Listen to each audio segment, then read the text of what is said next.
Monday came with a strange, almost electric stillness in the air at Westbrook High, a kind of hush before the storm tension as students filed through the halls with a new awareness hanging over them.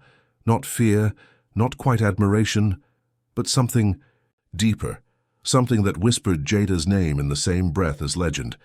Where once she'd been invisible, a shadow to the rest of the school, now she moved through the crowds like the eye of a storm, untouchable, controlled, calm, while ripples of her presence trailed behind in the glances of curious students and the wary, sidelong looks of those who once laughed behind her back. But Jada didn't come to school for stares or praise, or to bask in reputation. She came with a purpose now, to build something beyond the ruins of fear she'd inherited on her first day, to transform the scars of confrontation into lessons, into structure, into a movement that stretched further than her own story. Coach Morales had given her the reins to the new self-defense club, and with every passing day it grew, not just in numbers but in intensity. What started as drills and posture soon became tactical flows, breathing discipline into students who once thought strength was only for the loud or the cruel. Jada taught them otherwise, how stillness could be a weapon, how restraint was more powerful than fury, how to fight only when you had no other choice and win without ever needing to prove anything. By week 2, the club had its own space, an old dance studio, dusty and forgotten, that she and a few loyal volunteers cleaned and transformed with mats, mirrors, and quiet reverence. They called it the Foundry, because that's where steel was made, not where it showed off. And the Foundry thrived, but not everyone was ready to accept this new order. Taylor watched with venom in her eyes as her social empire crumbled piece by piece, not in some grand collapse, but in quiet defections. The cheerleaders who now split their time between pom practice and the Foundry, the athletes who stopped, laughing at Jada and started nodding at her in the halls. Even teachers who once praised Taylor's charm now asked her, half joking, if she'd signed up for Jada's club yet. It ate at her. And Taylor wasn't the kind to accept defeat without a plan of her own, so she dug, deeper than most dared. She scoured Jada's social media, backtracked through usernames, cross-referenced photos, and eventually found something she thought was gold, an old article from a local newspaper in Fayetteville. Military family's daughter, awarded for May. Martial arts excellence, takes first in youth combat trials. Jada in a GI holding a gold medal. But more importantly, the article mentioned her mother, Sergeant Major Angela Carter, decorated Special Forces, formerly deployed in multiple overseas operations. Taylor's lips curled into a cruel smile. She couldn't beat Jada with fists, but maybe she could dismantle her from the inside by turning the school against her. That Friday, a rumor started, whispered like poison in the cafeteria. "Did you hear Jada was trained by her military mum to fight people? Like actually hurt them?" Someone else added. "I heard her mum was dishonorably discharged for excessive force." None of it true, but it spread, fast. By Monday, parents were calling. One anonymous email asked the school board why they were allowing a militarized student to lead physical combat training on campus. The principal summoned Morales and Jada both. "We're getting pressure," he said, rubbing his temples. "The district's concerned. They want to suspend the club until a review can be conducted." Jada's jaw clenched.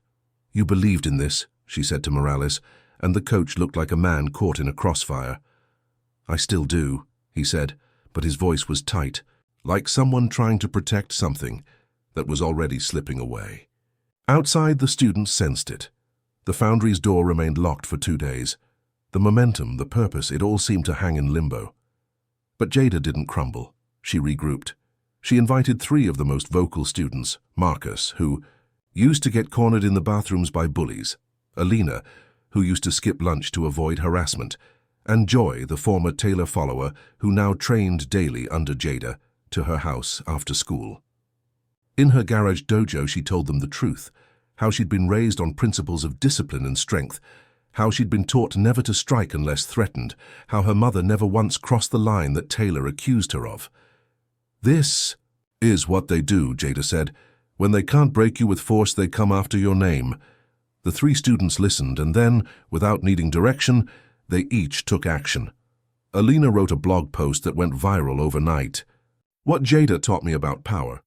Marcus posted the video of the fight behind the gym again, this time with captions explaining that Jada never struck first, that she defended herself with precision and restraint. Joy sent letters to the school board, the press, and the parent-teacher association, signed by nearly 60 students who said Jada's club gave them confidence, safety, purpose. The next school board meeting was packed. Local news cameras showed up. And in the middle of it all, Jada stood, wearing a plain t-shirt and jeans, her voice calm but unshakable. "I didn't start a fight," she said. "I started a movement to help people who never thought they could fight back, not with violence but with control, with strength, with discipline. If that scares you, ask yourself why." The room went silent, and then it erupted into applause. 2 days later, the principal called her in again. "You win," he said. "The club's reinstated permanently, and the board wants to expand it, add a leadership track, with you at the top." She nodded once, refusing to gloat. But as she left the office, Morales met her at the door. "That," he said, "was more impressive than anything you did behind the gym." And he meant it. From that moment, everything changed. The foundry was renovated, official school funding, more mats, real equipment, more students, but more, importantly, respect. Not fear, not popularity. Respect. Taylor, for her part, faded into the background. No apology came, but she stopped spreading lies. Maybe she realized the war was over, or maybe she saw something in Jada she couldn't unsee. That power didn't need to be loud or cruel or pretty. It just needed to be real. Graduation came months later, and Jada stood at the front of the auditorium, not as valedictorian, not as prom queen, but as the school's first student warrior scholar, a new title created just for her. As she stepped up to the mic, she scanned the crowd, not for Taylor, not for the board, but for the students she taught. The ones who stood a little taller now, who walked down the halls without flinching. "I didn't come here to be known," she said. "I came here to survive." But surviving turned into something bigger. It turned into standing, and standing turned into leading, and leading, well, it turned into all of you. The applause was thunderous, but Jada didn't smile until in the back row her mother stood, straight-backed in dress blues, chest full of medals, eyes full of quiet pride. Later that night, when the gym was empty and the banners taken down, Jada walked through the foundry one last time, her fingers trailing the wall, the mats, the mirror. Behind her, new kids would come, new fears, new fights, but she had left something behind, not just her reputation, not just her lessons, but a blueprint, a legacy. The bullies had threatened the wrong girl, and the school would never forget what happened next. Jada Williams had seen more cities than most adults twice her age, but stepping through the iron gates of Westbrook High felt different, not because it was intimidating, but because it was predictable, almost insultingly so, with its overly clean hallways, staged diversity posters, and students who pretended not to notice her while sneaking looks from the corners of their eyes. She could already sense the hierarchy, the caste system of adolescence in full effect, the football players laughing a bit too loudly near the trophy case, the cheerleaders reapplying lip gloss with military synchronization, the nerds pretending not to care that no one was talking to them, and the social climbers hopping from group to group like desperate satellites looking for the right planet to orbit. Jada, who had been the new kid 6 times in the last 4 years, thanks to her mother's deployments and promotions, had long since developed a radar for this kind of thing. A keen awareness not only of who held the power in a school, but how long they thought they'd keep it. Her mother, Master Sergeant Ramona Williams, had always taught her 2 rules: never let them see you bleed, and always own the space you walk into, whether it's a battlefield or a classroom. So when Jada entered the main office that Monday morning, her face betrayed none of the fatigue she felt, none of the caution she held behind her calm exterior. Her deep brown skin glowed under the sterile lights, and her high braid swayed behind her like a banner of quiet rebellion. She didn't speak unless spoken to, didn't fidget, didn't check her phone, and when the front desk secretary, who seemed slightly alarmed by her stillness, handed her a schedule and map, Jada gave a single nod, locked eyes for half a second longer than was comfortable, and turned toward the hallway like a soldier heading toward her next post.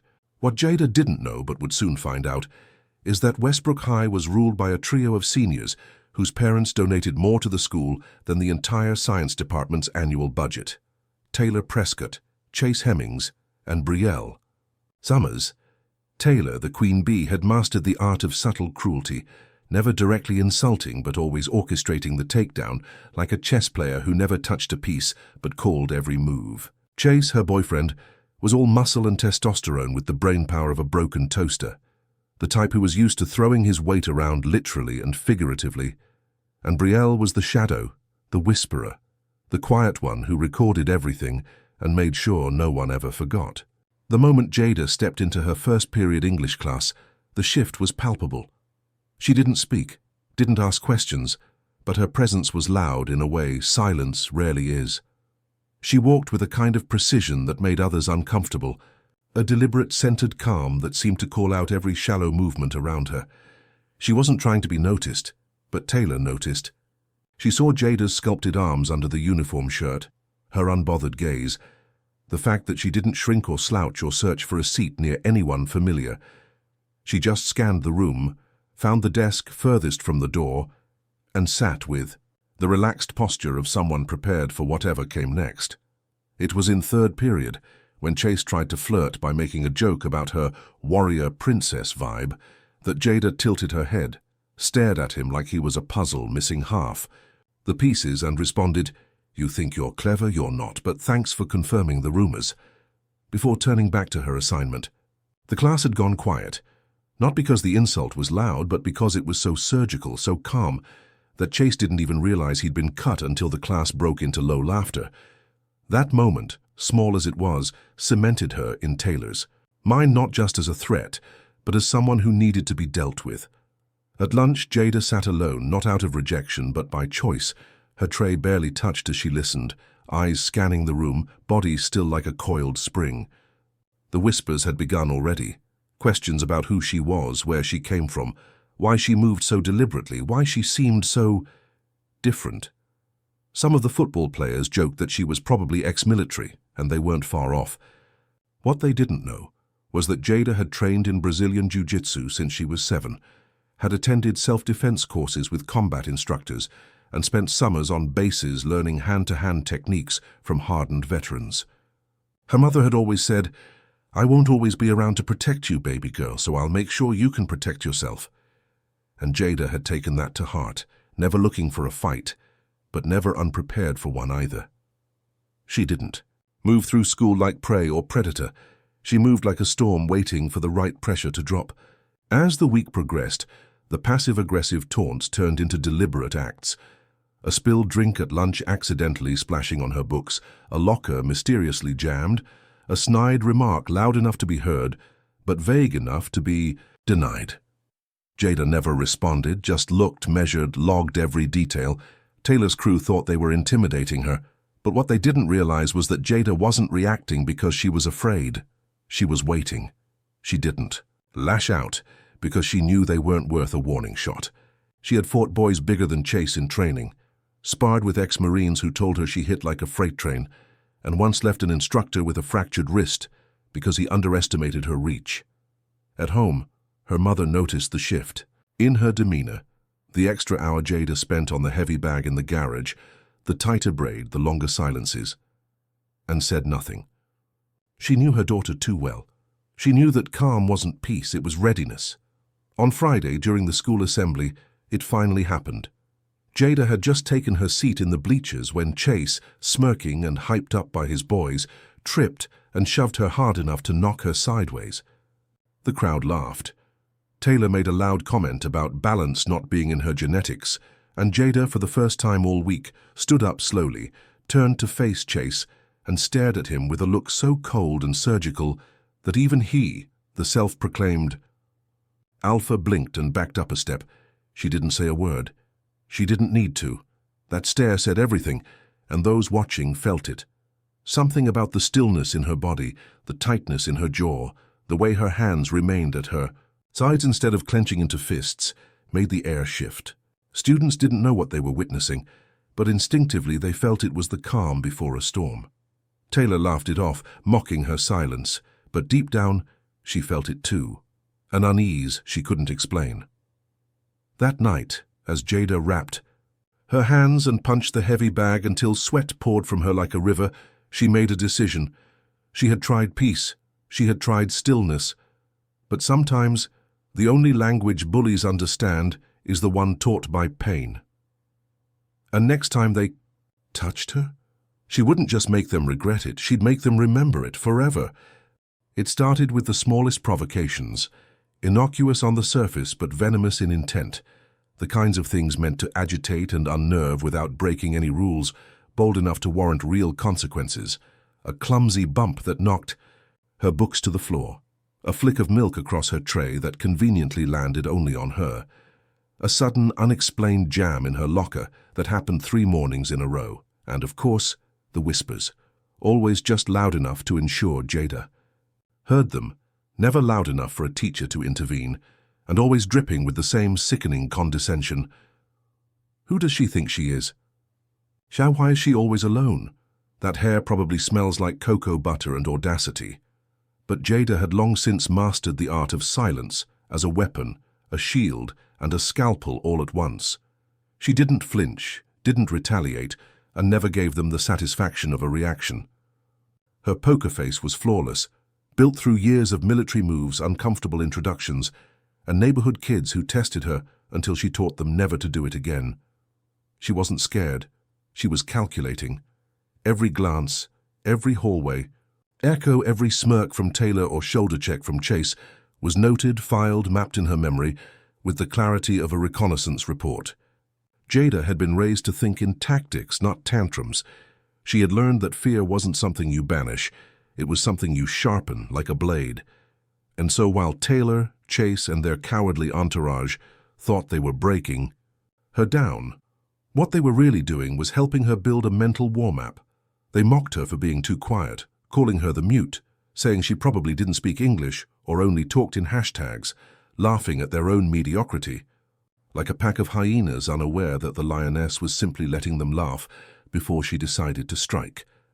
They called her ghetto, manly, and worse when no staff was around, and made a show of inviting her to sit with them at lunch just to yank the chair away last second. They didn't know, couldn't have known, that every day after school Jada went straight to her garage-turned-dojo, where her mother had installed mats, hanging bags, and a pull-up bar. There Jada trained with precision and fury, shadowboxing, kicking, grappling, running drills that would make most high school athletes puke, not because she needed to prove anything, but because she had been taught that discipline is what separates warriors from amateurs. She sparred with grown men twice her size at the veterans' gym down the road, men with tattoos, scars, and combat trauma, and she walked out of those rings with respect, earned the hard way. Her body was built like a coiled spring, strong, agile, unassuming unless you knew what to look for. She could break a man's wrist in under 3 seconds and had done it before, accidentally, when a drunken off-duty cop tried to grope her mother in a parking lot, and Jada stepped in. That's why her mother didn't panic when she saw the fire simmering beneath Jada's eyes after school that Friday. That's why she said nothing when Jada trained twice as long that night, her fists slamming into the heavy bag with a rhythm that could have doubled as a war drum. At Westbrook High, however, the bullies escalated. The push into the bleachers during the assembly had been a calculated move. Taylor was growing impatient. Jada's silence, instead of diminishing her, had amplified her mystery and presence. Other students were starting to notice. Some asked her about her workout routines. One girl complimented her sneakers. A freshman boy followed her on social media and left a comment calling her queen. Taylor saw the shift and hated it. Power to her was a fragile thing built on appearances, and Jada's quiet confidence was beginning to erode the illusion of Taylor's superiority. So they planned the shove in advance, knowing the assembly meant a large crowd and fewer eyes on them individually. Chase volunteered. He needed to redeem himself after Jada's cutting remark in third period the week prior. And besides, he thought it'd be funny to knock the warrior girl off balance. He didn't anticipate what happened next. Jada hit the bleachers hard enough that several heads turned, but she didn't cry out, didn't whimper or look embarrassed. She rose, slowly, intentionally, like something ancient and unshaken, being summoned from beneath the earth. Her eyes locked onto Chase with a stare so focused, so devoid of fear or emotion, that it rattled him more than a scream ever could. Her body didn't posture like a victim, or puff like a brawler. It simply existed, unmoved, unmoving, radiating the calm of someone who had already calculated 15 different ways to dismantle you and didn't need to prove it to anyone. Taylor, oblivious to the shift in atmosphere, made her crack about balance not being in her DNA, laughing too loud, too fast, hoping the moment would remain funny. It didn't. The laughter faded faster than usual. Chase, for the first time, felt that twinge of self-doubt, that unfamiliar burn of being sized up by someone he couldn't intimidate. Jada didn't flinch. She sat back down, never breaking eye contact, and whispered only one word. Understood. Chase tried to laugh it off, but his mouth had gone dry. He didn't know what she meant by that. He didn't know that Jada had grown up in training halls where understood was what you said before launching a counterstrike. The next few days were eerily quiet. Taylor's crew was confused. Why wasn't she reacting? Why wasn't she leaving? Why didn't she cry, or report them, or disappear like all the other girls they'd bullied over the years? Instead, Jada kept walking those halls like she owned them. Not aggressively, not arrogantly, just unshakably. The rumors grew. Some said she was ex-military. Others claimed she was homeschooled in a secret martial arts temple. One, particularly, wild theory said she had once hospitalized a grown man with her bare hands, but Jada said nothing. And Taylor, humiliated that her social sabotage wasn't working, decided it was time to up the ante. They began planning something bigger, a humbling experience that would put Jada in her place for good. It was Brielle who suggested the location, behind the gym where there were no cameras. Chase would be the front with a few backup guys to keep her cornered. Just a scare, they said, just a little pushback.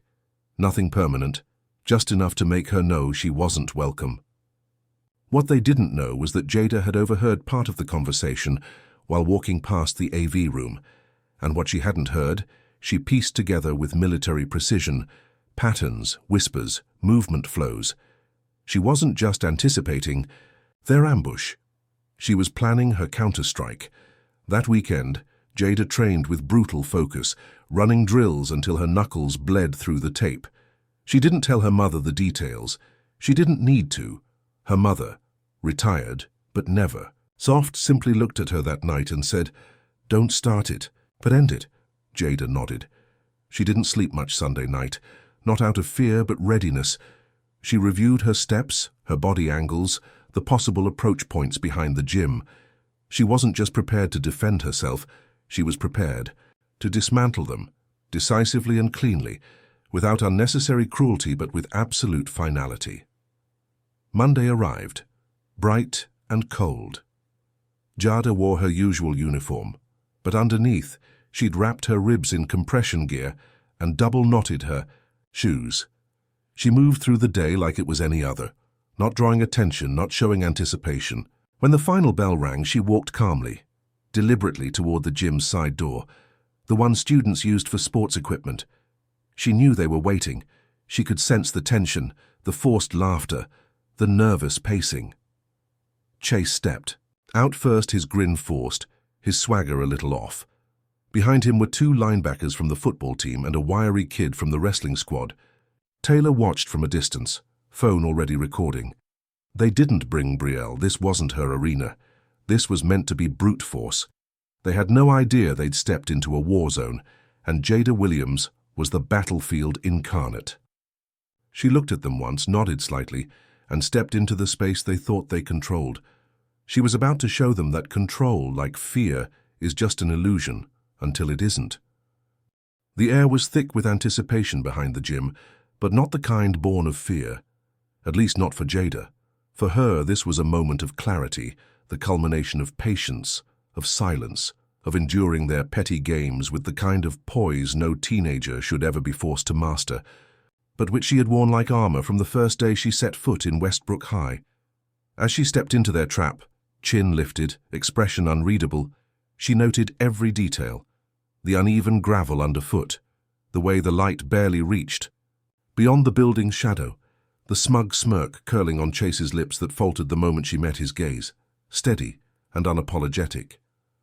There were 5 of them, Chase at the front, flanked by 2 football players who thought their bulk made them untouchable, a wiry wrestler shifting on the balls of his feet like a predator who didn't realize he was already prey, and Taylor, at a safe distance, phone up already recording, believing this would be the moment Jada cracked, the moment the mysterious new girl finally lost her cool, screamed, begged, embarrassed herself. But Taylor didn't understand what a warrior looked like until it was already too late. Chase took the first step, reaching out like he was entitled to touch her, and Jada let him for a second because letting them think they were in control was the final ingredient in their undoing. His hand clamped onto her forearm, expecting resistance or maybe a retreat, but instead he felt momentum shift, his own body suddenly weightless, then crashing down with bone-rattling force onto the concrete, the air leaving his lungs in a helpless wheeze as the ground met his back like a sledgehammer. He didn't even have time to scream before the others reacted. Too slow, too loud, too clumsy. One of the football players, Jake, charged with a yell, brandishing an aluminum bat like it was a sword, but Jada ducked low, pivoted, and swept, his legs from under him, with a motion so fast it looked like choreography. The bat clanged against the ground harmless as he landed with a grunt, winded and disoriented. The wrestler lunged next, smart enough to try a hold, foolish enough to think she didn't know how to counter it. His arm reached for her neck, but she spun into his chest, dropped her weight, grabbed his wrist and sent him flying over her shoulder with brutal precision, landing him squarely atop Jake, both of them groaning in pain and disbelief. The last of the muscle, a defensive lineman named Mike, hesitated. He'd never hit a girl before, didn't like the idea of it, but Taylor's voice cut through the tension like a scalpel. "Do it," she barked. "Stop her already." And in that moment his hesitation vanished, replaced by the same cowardly impulse that led bullies to pick easy targets. But Jada wasn't easy, and she wasn't fleeing. She advanced, one step, then another. Mike swung a wide haymaker, but Jada slipped inside it with terrifying speed, ducked low and drove her elbow into his ribs, then pivoted and used his own momentum to send him spinning into the brick wall with a sickening thud. He slumped, dazed. 30 seconds, that's all it had taken. 30 seconds for 5 boys to lie scattered and broken, not seriously hurt but deeply, profoundly humiliated.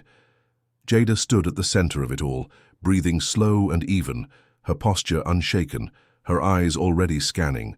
The perimeter again, not for threats but for witnesses. That's when she heard the voice, deep, authoritative, with a tone you don't ignore. "That's enough," it barked, and she turned slowly to see Coach Morales striding into view, his military boots crunching gravel, his jaw clenched so tight it looked carved from stone. He looked around, at Chase still groaning on the ground, at the others nursing bruised egos and battered pride, and then at Jada, standing tall, arms at her sides, not a single trace of panic on her face.